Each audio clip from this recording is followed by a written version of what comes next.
नमस्कार दोस्तों, आप देख रहे हैं विद्या गुरु और इस वीडियो में आपके लिए 2025 के फरवरी मंथ के जो करंट अफेयर्स हैं उनको यहाँ पर कवर करेंगे। फरवरी मंथ में सेकंड और थर्ड वीक के करंट अफेयर्स को यहाँ पर हम कवर करते हुए आपको दिख रहे होंगे।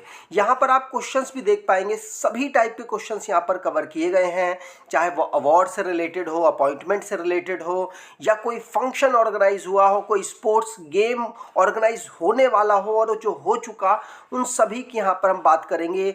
मेनली हम यहाँ पर सेकेंड और थर्ड वीक ऑफ फरवरी 2025 के करंट अफेयर्स को डिस्कस कर रहे होंगे। किस टाइप से आपके लिए अंदर क्वेश्चंस होंगे, तो यहाँ पर आप देख पाएंगे पहला क्वेश्चन है स्टेट गवर्नमेंट का, जिसने अभी रिसेंटली में विकसित गांव स्कीम लॉन्च की है। ये किस राज्य ने की उसकी बात होगी। और सेबी के द्वारा भी एक नया डिजिटल प्लेटफॉर्म लॉन्च किया गया है। वो प्लेटफॉर्म क्या करेगा, वो किस पर्पज से लॉन्च किया गया है उसकी बात होगी। और 39th नेशनल गेम्स ये 2027 में होंगे। अभी 2025 वाला चल रहा है और अब तो ख़त्म हो चुका है और उसका भी रिजल्ट हो चुका है और अब अगला वाला होने वाला है। इन सभी की बात हम इसी क्वेश्चंस में कर लेंगे। और इंडिया जो कि करप्शन परसेप्शन इंडेक्स, इसको जारी किया गया और इसमें भारत की रैंक क्या रही, साथ साथ पहले पोजीशन पर कौन रहा, अंतिम पोजीशन पर कौन सा देश रहा, इसकी बात करेंगे। भारत के पड़ोसी देशों की भी बात हम यहाँ कर लेंगे। और नए चीफ इलेक्शन कमिश्नर अभी नियुक्त हुए हैं, वो कौन नियुक्त हुए हैं उनकी बात होगी। और world radio day, important days हम लास्ट में पढ़ते हैं। तो चलिए स्टार्ट करते हैं वीडियो को। सारे क्वेश्चंस आपको डिटेल में पढ़ाता हुआ चलूँगा, जिससे कि आपको क्वेश्चंस याद भी हो जाए। तो पहला क्वेश्चन है आपके लिए, स्टेट गवर्नमेंट, किस राज्य सरकार ने विकसित गांव स्कीम को लॉन्च किया है। तो विकसित गांव स्कीम को उड़ीसा के चीफ मिनिस्टर मोहन चरण मांझी के द्वारा लॉन्च किया गया है। विकसित गांव विकसित उड़ीसा, ये एक टैगलाइन दी गई है, जिसके माध्यम से उड़ीसा के जो गांव हैं उनको विकसित करने और साथ साथ उनको यहाँ पर कुछ बजट में से पैसा एलोकेट किया गया है, जिससे कि वो पैसा सिर्फ और सिर्फ गांव के विकास के लिए खर्च होगा। तो अभी 500 करोड़ अगले 5 साल में टारगेट रखा गया है कि अलग अलग स्कीम्स जो कि गांव के लिए चलाई जाएंगी, उनको डेवलप करने के लिए चलाई जाएंगी, उस पर ये पैसा खर्च किया जाएगा। ठीक, उड़ीसा सरकार ने ये लॉन्च किया है। अगला क्वेश्चन, इंडिया का पहला indigenous automated biomedical waste treatment plant, जिसका नाम श्रीजनम है, इसको किसने अभी लॉन्च किया है। तो श्रीजनम ये डॉक्टर जितेंद्र सिंह, जो कि हमारे यूनियन मिनिस्टर हैं साइंस एंड टेक्नोलॉजी के, इनके द्वारा लॉन्च किया गया। और कहाँ लॉन्च किया गया है, तो ये दिल्ली में एम्स है, वहाँ पर इस automated biomedical waste treatment plant को लॉन्च किया गया, जिसका नाम क्या है, श्रीजनम है। इसको डेवलप किसने किया, तो इसको डेवलप CSIR और उसके साथ NIIST के द्वारा मिलकर डेवलप किया गया है। लॉन्च किसने किया, डॉक्टर जितेंद्र सिंह ने। कहाँ पर, दिल्ली एम्स में। ठीक, अगला क्वेश्चन, अभी लोकसभा में जो लोकसभा के स्पीकर हैं ओम बिरला साहब, उनके द्वारा 6 लैंग्वेजेस को अभी इंट्रोड्यूस किया गया है ट्रांसलेशन सर्विसेज के रूप में। मतलब अगर कोई भी पर्सन उस भाषा में बोलता है और दूसरे सांसद को भाषा नहीं समझ आती, तो वो क्या करता है, ट्रांसलेशन सर्विस का यूज़ करता है, कान में अपने सेट करता है उस लैंग्वेज को और उससे वो सुनता है। तो ये जो सिस्टम है ट्रांसलेशन सर्विस में, कुछ लैंग्वेजेस हैं, उन्हीं लैंग्वेजेस में ट्रांसफॉर्म हो पाता है। तो अभी रिसेंटली में ओम बिरला साहब ने भारत की डाइवर्सिटी को देखते हुए, लैंग्वेज डाइवर्सिटी को देखते हुए 6 लैंग्वेजेस कौन कौन सी हैं, तो बोडो, डोगरी, मैथिली, मणिपुरी, उर्दू और संस्कृत, ये 6 भाषाएं हैं जिनको अभी लोकसभा के स्पीकर ओम बिरला साहब ने यहाँ पर ट्रांसलेशन सर्विसेज में ऐड करा दिया है। पहले 10 भाषाएं थी जिनमें ट्रांसलेशन हो पाता था, लेकिन अब टोटल 16 भाषाएं हो चुकी हैं, जिससे कि अब यहाँ पर ज़्यादा लैंग्वेजेस का ट्रांसलेशन हो पाएगा। ठीक, अगला क्वेश्चन, अगला क्वेश्चन है, नेशनल स्नूकर चैंपियनशिप अभी रिसेंटली में हुई, उसको किसने जीत लिया? तो भारत के सबसे successful snooker player Pankaj Advani के द्वारा ही इसको जीत लिया गया है। ध्यान रखिएगा, पंकज आडवाणी ने नेशनल स्नूकर चैंपियनशिप को जीत लिया और ये ONGC जो कि हमारी महारत्न कंपनी है ऑयल से रिलेटेड, उसकी तरफ से ये पार्टिसिपेट कर रहे थे।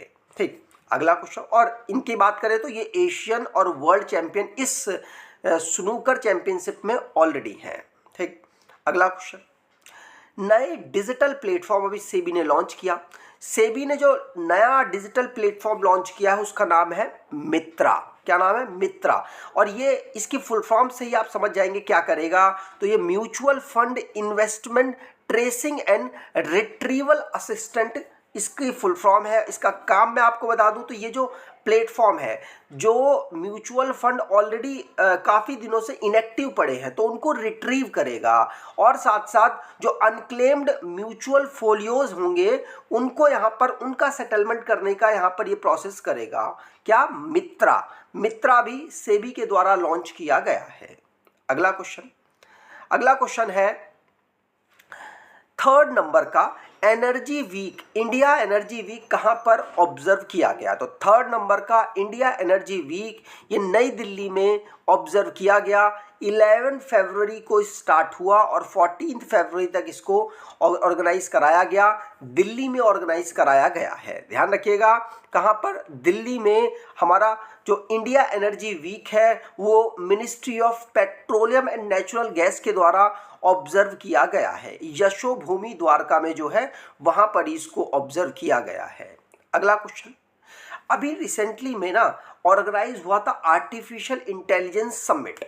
उस समिट में अभी भारत ने भी अनाउंस कर दिया है कि हम अगला जो AI समिट होगा वो भारत में ऑर्गेनाइज करेंगे। मतलब दूसरे नंबर का जो होगा AI समिट वो कहाँ होगा? भारत में। पहले नंबर का कहाँ हो, मतलब अभी कहाँ ऑर्गेनाइज हो रहा था? तो ये हो रहा था फ्रांस में। फ्रांस की कैपिटल पेरिस में इसको ऑर्गेनाइज कराया जा रहा था, जिसमें प्राइम मिनिस्टर नरेंद्र मोदी मतलब भारत भी को चेयरमैनशिप कर रहा था। लेकिन चेयरमैनशिप इस समय पर वहाँ के जो प्रेसिडेंट है इमैनुअल मैक्रोन के पास थी।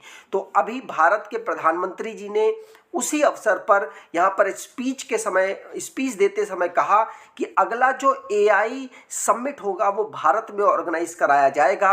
AI समिट में क्या डिस्कशन हुआ? तो AI समिट में आर्टिफिशियल इंटेलिजेंस को किस प्रकार से हम सिस्टम में इंक्लूड करें जिससे कि हमारा जो एग्जिस्टिंग सिस्टम है वो कोलैप्स ना कर जाए। जैसे कि AI के आने से माना जा रहा है जॉब्स जा सकती हैं, यूथ हमारे पास ज़्यादा है, भारत में जो यूथ की पॉपुलेशन है वो काफ़ी ज़्यादा है। तो अगर ऐसा होता है तो हमारे यहाँ बेरोज़गारी हो सकती है। तो इन सभी पॉइंट्स को देखते हुए यहाँ पर डिस्कशन हुआ है कि किस प्रकार से हम आर्टिफिशियल इंटेलिजेंस का भी यूज़ करें और साथ साथ हमें जो हमारा सिस्टम एग्जिस्टिंग सिस्टम है उस पर भी कोई ज़्यादा अफेक्ट ना पड़े। इसीलिए आर्टिफिशियल इंटेलिजेंस समिट को ऑर्गेनाइज कराया जा रहा है जिससे कि इसके फ्रेमवर्क को गवर्नेंस में भी यूज़ किया जा सके। तो अभी इसकी चेयरमैनशिप किसने की? तो ये फ्रांस के प्रेसिडेंट इमैनुअल मैक्रोन के द्वारा की गई है। अगला क्वेश्चन, 39th नेशनल गेम हम कहाँ पर ऑर्गेनाइज करेंगे? तो ये मेघालय में ऑर्गेनाइज होगा 2027 में। इस बार 2025 में जो नेशनल गेम्स हैं वो 38 नंबर के हुए थे और ये उत्तराखंड में ऑर्गेनाइज कराए गए हैं। ठीक, अगला क्वेश्चन है कि अभी ICC चैंपियंस ट्रॉफी ऑर्गेनाइज हो रही है, अभी चल रहा है वो प्रोसेस।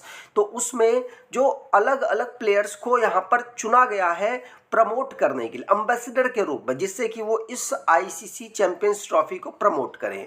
तो उसमें भारत के क्रिकेटर शिखर धवन को, साथ साथ सरफराज अहमद, शेन वॉटसन और टिम साउदी को एम्बेसडर के रूप में यहाँ पर सिलेक्ट किया गया है, जिससे कि इसका ये प्रचार प्रसार करें। और साथ साथ जितने भी कैंपेन्स हैं ICC के उनका भी यहाँ पर इन्हीं जो नॉन फेसेस है उनके द्वारा प्रचार प्रसार किया जा सके।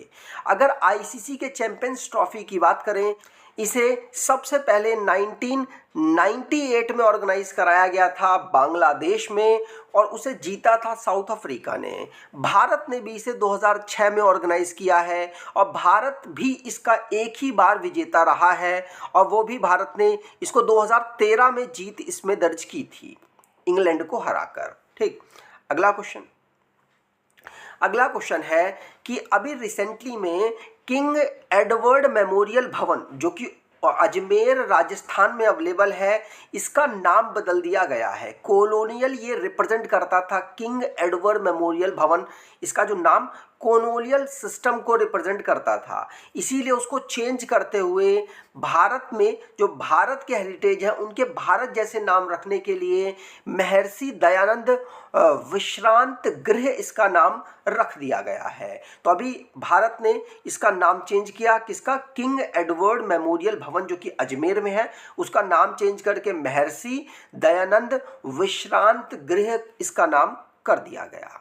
अगला क्वेश्चन, अभी किस राज्य ने नीलगाय, जो नीलगाय होती हैं उनको मारने के लिए यहाँ पर आदेश दे दिया है? मतलब ह्यूमन और नीलगाय का जो कॉन्फ्लिक्ट होता था उसकी वजह से कई बार फसलें और साथ साथ लोगों को कुछ ना कुछ चोटें लग जाती थी, जिसको देखते हुए व उनकी संख्या बढ़ते हुए देखते हुए हरियाणा सरकार ने जो नीलगाय है उनको यहाँ पर मारने का अनाउंसमेंट कर दिया है, जिससे कि ह्यूमन और जो नीलगाय का कॉन्फ्लिक्ट है उसको कम किया जा सके और साथ साथ जो ह्यूमन के नुकसान कर रही है, जैसे एग्रीकल्चर को नुकसान कर देती है और भी बहुत सारे सिस्टम यहाँ पर डैमेज होते हैं। ज़मीन काफ़ी ज़्यादा खुरदुरी कर देती है जब उसमें चलती है, काफ़ी छोटे बड़े बड़े गड्ढे हो जाते हैं। तो उसको यहाँ पर रोकने के लिए हरियाणा सरकार ने ये अनाउंस किया है कि नीलगाय को किल किया जा सकता है। ठीक, अगला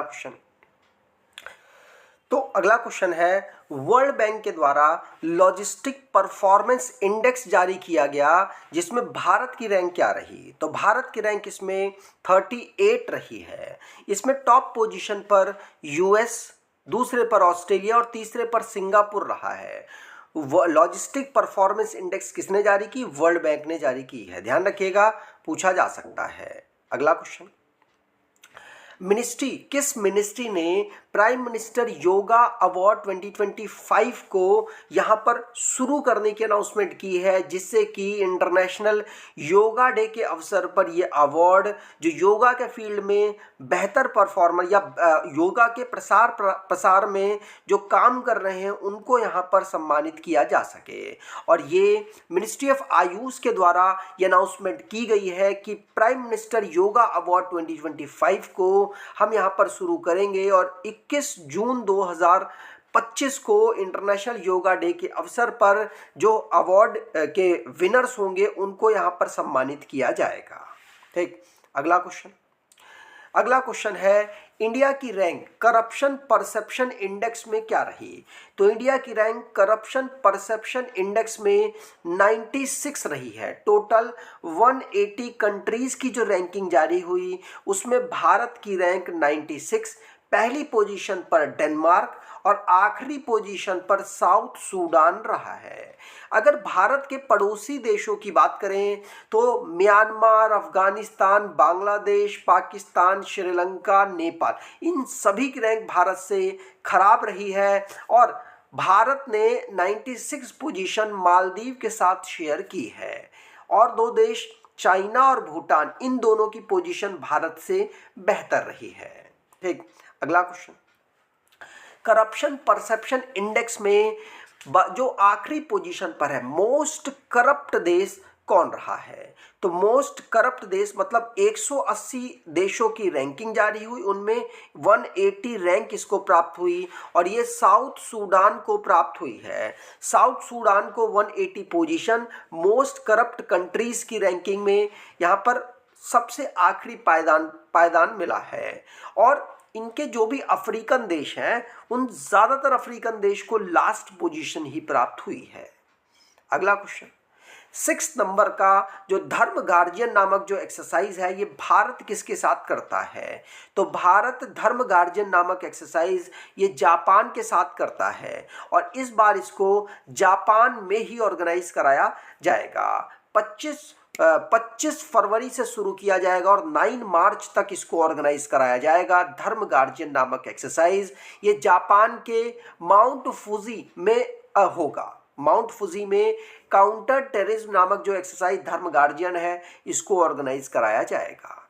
अगला क्वेश्चन, भारत के नए चीफ कमिश्नर कौन बने हैं? तो भारत के नए चीफ कमिश्नर इस समय ज्ञानेश कुमार बने हैं। ज्ञानेश कुमार 26 नंबर के चीफ इलेक्शन कमिश्नर बने हैं और इन्होंने राजीव कुमार की जगह अभी रिसेंटली में ली है।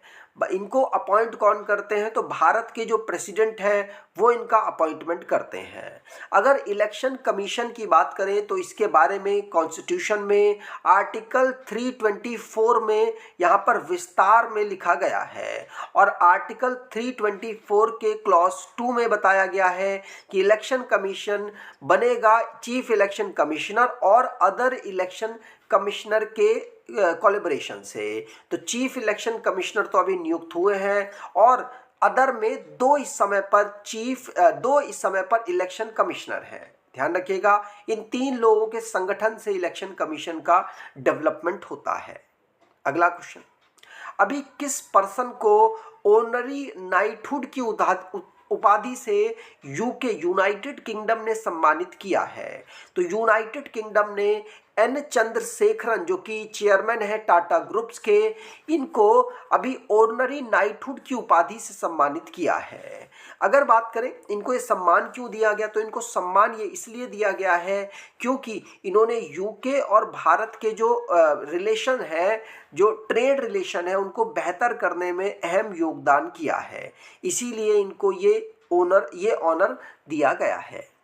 अगला क्वेश्चन, एरो इंडिया जो एक एयर शो है उसको येलंका एयर फोर्स स्टेशन बेंगलुरु में ऑर्गेनाइज कराया गया है। इसका इनॉग्रेशन राजनाथ सिंह जी जो कि इस समय पर डिफेंस मिनिस्टर हैं उनके द्वारा किया गया है। 15वें नंबर का एरो इंडिया शो इस बार ऑर्गेनाइज हुआ। ये एशिया का लार्जेस्ट एयर शो है जिसको 10 फरवरी से 14 फरवरी तक ऑर्गेनाइज कराया गया है। इसकी theme runway to a billion opportunities रखी गई है। ठीक, अगला क्वेश्चन, अभी फाइनेंस मिनिस्टर निर्मला सीतारमन जी के द्वारा इनकम टैक्स जो एक्ट था 1961 इसको अमेंड करके इनकम टैक्स बिल 2025 कर दिया है। ध्यान रखिएगा, एक्ट को जो 1961 में था उसको चेंज करके इनकम टैक्स 2025 जो एक्ट बाद में बन जाएगा इनकम टैक्स एक्ट 2025 कर दिया गया है। ध्यान रखिएगा, और ये स्पीकर जी के द्वारा रिक्वेस्ट की गई है कि इस बिल को जो लोकसभा की स्टैंडिंग कमेटी है उसके पास भेज दिया जाए। तो इनकम टैक्स को अमेंड करने की यहाँ पर प्रोसेस स्टार्ट हो गया है। अगला क्वेश्चन, इंडिया और यूएस के द्वारा दोनों देशों ने मिलकर अभी एक इनिशिएटिव को शुरू किया जिसका नाम है ट्रस्ट। ट्रस्ट जो इनिशिएटिव है इसकी फुल फॉर्म है transforming relationship utilising strategic technology. इस इनिशिएटिव के माध्यम से जो क्रिटिकल मिनरल्स हैं उनको मिलकर एक्सट्रैक्ट करने की और एक दूसरे की टेक्नोलॉजी को यूज़ करके एक्सट्रैक्ट करने की कोशिश की जाएगी। इसके लिए इंडिया और यूएस के जो इंडिया के राष्ट्राध्यक्ष हैं और यूएस के जो राष्ट्राध्यक्ष हैं इनके बीच में MOU साइन हुआ है। ठीक, अगला क्वेश्चन है NTPC जो कि भारत की एक महारत्न कंपनी है, इसको वाटर रेजिलेंस कैटेगरी में फॉरवर्ड फास्टर सस्टेनेबिलिटी अवार्ड से सम्मानित किया गया। और कहां पर, तो UN global compact network India में इनको सम्मानित किया गया है। NTPC का जो एफर्ट है वाटर कंजर्वेशन में, वेस्ट वाटर को के ट्रीटमेंट में और वाटर मैनेजमेंट में, इन सभी को देखते हुए अभी वाटर रेजिलियंस कैटेगरी में NTPC को फॉरवर्ड फास्टर सस्टेनेबिलिटी अवार्ड से सम्मानित किया गया है। अगला क्वेश्चन, वर्ल्ड के number 1 tennis player Jannik Sinner को अभी वाडा ने सस्पेंड कर दिया है उनकी कुछ एक्टिविटीज़ को देखते हुए, जो उनके ब्लड में पाए हुए मादक पदार्थ हैं उनको देखते हुए। और यानिक सिनर, इनको 3 महीने का सस्पेंशन दिया गया और उन्होंने एक्सेप्ट भी कर लिया है। यानिक सिनर की बात करें तो टेनिस की फील्ड में 4 ग्रैंड स्लैम होते हैं, जो कि सबसे बड़े लेवल के टेनिस के टूर्नामेंट होते हैं। पहला साल का ऑस्ट्रेलियन ओपन होता है, जिसको यानिक सिनर के द्वारा ही जीत लिया गया है। लेकिन इस बैन के बाद, इस सस्पेंशन के बाद, फ्रेंच ओपन में यह पार्टिसिपेट नहीं करेंगे। अगला क्वेश्चन, आदि महोत्सव 2025 नई दिल्ली में ऑर्गेनाइज हुआ, जिसको भारत के प्रेसिडेंट द्रौपदी मुर्मू जी के द्वारा इनॉग्रेट किया गया है। आदि महोत्सव में ट्राइबल आर्टिशंस और परफॉर्मिंग आर्टिस्ट और साथ साथ फूड स्टॉल अलग अलग राज्यों से लगाए गए, जिससे कि विविधता को यहाँ पर दिखाया, यहाँ प्रदर्शित किया जा सके। ठीक, अगला क्वेश्चन, अभी किस सिटी की 2 सिबलिंग है जिनको global best M gov gold award 2025 से सम्मानित किया गया? तो हैदराबाद के 2 सिबलिंग है जिनका नाम है जैन अहमद सामदानी और फारिया जुबैर। इन दोनों को global best M gov gold award world government summit, जो कि दुबई में ऑर्गेनाइज हो रही है, वहां पर इनको सम्मानित किया गया। इनके इनोवेटिव जो क्रिएशन है, आर्टिफिशियल पावर्ड रोबोटिक ग्लोव है, उसको डिजाइन करने के लिए इनको ये सम्मानित किया गया है। ठीक, अगला क्वेश्चन है, किस राज्य सरकार ने नोदी बंधन स्कीम को लॉन्च किया? तो नोदी बंधन स्कीम को अभी वेस्ट बंगाल के द्वारा लॉन्च किया गया। इन्होंने अपने बजट में इसके लिए पैसा भी एलोकेट किया है। इससे क्या होगा कि जो नदियां हैं उनको यहाँ पर कनेक्ट किया जाएगा, लिंक किया जाएगा, जिससे जो जहाँ पर पानी अवेलेबल नहीं है, और साथ साथ जो छोटे छोटे उद्योग करते हैं पानी के, जैसे कि मछली का पालन हो गया, जैसे कि और छोटे छोटे स्केल में जो इंडस्ट्रीज़ का उद्योग करते छोटे छोटे बिजनेसेस का, उनको यहाँ पर बढ़ावा मिल पाएगा, इरिगेशन में मदद मिल पाएगी। इसीलिए नोदी बंधन स्कीम को अभी वेस्ट बंगाल की गवर्नमेंट ने बजट में इसके लिए पैसा एलोकेट किया है। अगला क्वेश्चन, अभी ब्लूमबर्ग की एशिया रिचेस्ट फैमिलीज की रिपोर्ट में भारत के फैमिली है जो टॉप पोजीशन पर है, जिसका नाम मुकेश अंबानीज फैमिली है। दूसरे पोजीशन पर चेरा वनोंट की फैमिली है, जो कि थाईलैंड की फैमिली है, वो दूसरी पोजीशन पर है। पहले पर अंबानी की फैमिली है एशिया के रिचेस्ट फैमिलीज की लिस्ट में, ब्लूमबर्ग की रिपोर्ट के अनुसार। अगला क्वेश्चन, इंडिया का कौन सा राज्य जहां पर प्रेसिडेंशियल रूल लगा दिया गया है? तो प्रेसिडेंशियल रूल मणिपुर में लगा दिया गया है, क्योंकि वहां के chief minister N Biren Singh ने रेजिग्नेशन दे दिया और वहां के गवर्नर, जो कि इस समय पर अजय कुमार भल्ला हैं, उनके द्वारा राष्ट्रपति जी को यहाँ पर आह्वान किया गया कि सरकार यहाँ पर है नहीं, तो आप यहाँ पर राष्ट्रपति शासन आर्टिकल 356 का यूज करके लगा दीजिए, और यहाँ पर लग चुका है। अगर मणिपुर की कैपिटल की बात करें तो इम्फाल यहाँ की कैपिटल है। अजय कुमार भल्ला गवर्नर और राज्य के रूप में 1972 में इसे फॉर्म किया गया था। अगला क्वेश्चन, अभी किस कंट्री में भारत ने अपने नए कॉन्सुलेट्स को इनॉग्रेट किया है? तो अपने नए दूतावास को इनॉग्रेट किया है भारत के प्रधानमंत्री नरेंद्र मोदी ने। फ्रांस की जब वो यात्रा पर थे तो फ्रांस में ही उन्होंने दो दूतावास को इनॉग्रेट किया, जिससे कि भारत और फ्रांस के रिलेशनशिप को बेहतर किया जा सके, इकोनॉमिक जो फैसिलिटीज़ हैं उनको यहाँ पर कोलैब किया जा सके, कल्चरल और डिप्लोमेटिक टाइज को और बेहतर किया जा सके। इसीलिए एक नए कॉन्सुलेट को अभी इनॉग्रेट भारत के प्रधानमंत्री और फ्रांस के जो प्रेसिडेंट है इमैनुअल मैक्रोन ने किया है। फ्रांस की बात करें तो पेरिस यहाँ की कैपिटल है, इमैनुअल मैक्रोन यहाँ के प्रेसिडेंट हैं, प्राइम मिनिस्टर फ्रेंकोइस बायरो हैं।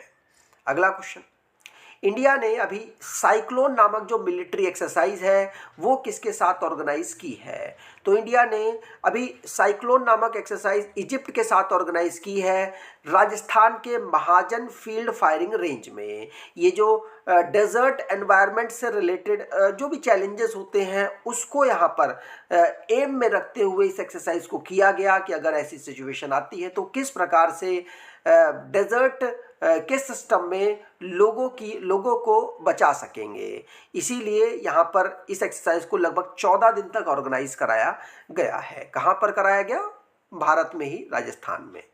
अगला question, international day of women and girl in science celebrate हम कब करते हैं? तो 11 फरवरी को सेलिब्रेट करते हैं। इसमें मेन फोकस होता है कि जो वुमेन और गर्ल्स हैं इनको स्टेम फील्ड में प्रमोट किया जा सके, साइंस, टेक्नोलॉजी, इंजीनियरिंग, मैथमेटिक्स की फील्ड में प्रमोट किया जा सके। इसकी theme unpacking stem careers, her voice in science रखी गई है। अगला क्वेश्चन है वर्ल्ड रेडियो डे हम कब ऑब्जर्व करते हैं? तो वर्ल्ड रेडियो डे हम 13 फरवरी को ऑब्जर्व करते हैं, जिसकी theme radio and climate change रखी गई है। अगला क्वेश्चन, इंटरनेशनल एपिलेप्सी डे हम कब ऑब्जर्व करते हैं? तो इंटरनेशनल एपिलेप्सी डे हम वैसे फरवरी के सेकेंड मंडे में ऑब्जर्व करते हैं और इस बार सेकेंड मंडे 10 फरवरी को पड़ा, इसीलिए एपिलेप्सी डे हम 10 फरवरी को ऑब्जर्व करते हैं। अगर नेशनल एपिलेप्सी के डे की बात करें, मिर्गी दिवस की बात करें, राष्ट्रीय मिर्गी दिवस, तो 17 नवंबर को पड़ता है। अगला क्वेश्चन, सेफर इंटरनेट डे हम कब सेलिब्रेट करते हैं? तो सेफर इंटरनेट डे हम 4 फरवरी को ऑब्जर्व करते हैं। ये फरवरी के सेकेंड वीक में सेकेंड डे में हम ऑब्जर्व करते हैं और इस बार 4 फरवरी को ये डे पड़ा था। अगर इसकी थीम की बात करें तो together for a better internet इसकी थीम रखी गई है। अगला, अगर आपको ये वीडियो अच्छी लगी है तो आपसे अनुरोध करूंगा वीडियो को लाइक कर दीजिएगा, चैनल को सब्सक्राइब कर लीजिएगा और अपने कुछ दोस्तों तक वीडियो को शेयर ज़रूर कीजिएगा। धन्यवाद।